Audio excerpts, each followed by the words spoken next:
Inilabas na ang mga All-Star reserves mga idol sa dalawang kampo, ang West at ang Eastern Conference. Para sa West, Stephen Curry, Kevin Durant, Shai, LeBron James at Nikola Jokic, yan ang kanilang starting five.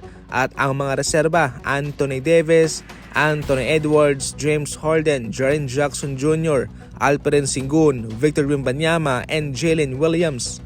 Sa kabila, sa Eastern Conference mga idol, Giannis, Jalen Brunson, Donovan Mitchell, Jason Tatum, Karl Anthony Towns, yan ang kanilang starting five.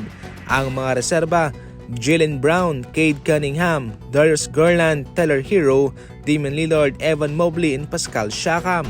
Once again mga idol, nanalo muli itong Western Conference sa palakasan. Mas mabigat ang kanilang lineup kumpara sa kabila. Mayroon ng haw silang Nikola Jokic mga idol sa kanilang kupunan. At dinagdagan pa yan ng tatlong big man na sina Jaren Jackson Jr., Anthony Davis, and Alperen Sengun. Meron pang Victor Wembanyama. Napakatindi nitong kanilang lineup, samantalang sa kabila, yung kanilang mga big man lamang ay sina Giannis, Karl Anthony Towns, Evan Mobley. Yan lamang mga idol. Definitely sa tapatan ito, lamang na lamang talaga. Mas mabigat, mas malalim ang lineup nitong West. Sa kabila, malakas naman itong Eastern Conference sa mga gwardya, sa mga forward. Nandyan si Brown, si Cade Cunningham, Garland, Hero, Lillard. Para sa inyo mga idol, sino nga ba ang susuportahan ninyo sa dalawang yan? I-comment lang sa comment section. Ano ang komento mo? Babasahin ko yan. Kung mayroong nakuha, mayroong nasnub. Heto ang NBA starter sa mga nasnub.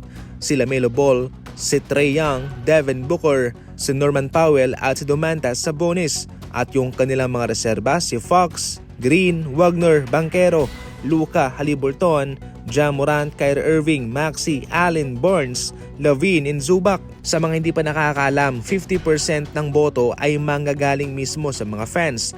25% naman galing mismo sa mga manlalaro. 25% galing sa mga media.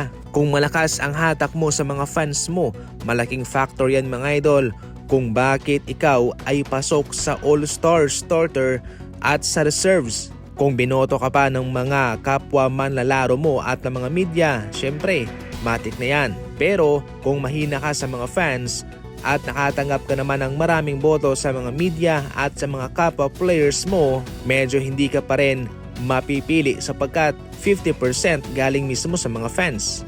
Totally, may impact naman talaga dito Syempre sa mga media pa lang, mayroon talagang pipili at pipili sa mga players na kanilang gusto. Syempre, mayroon din silang mga hindi nagugustuhan. Uulitin ko, 50% ng boto galing sa mga fans, 25% galing sa media, at yung natitirang 25% galing mismo sa mga NBA players.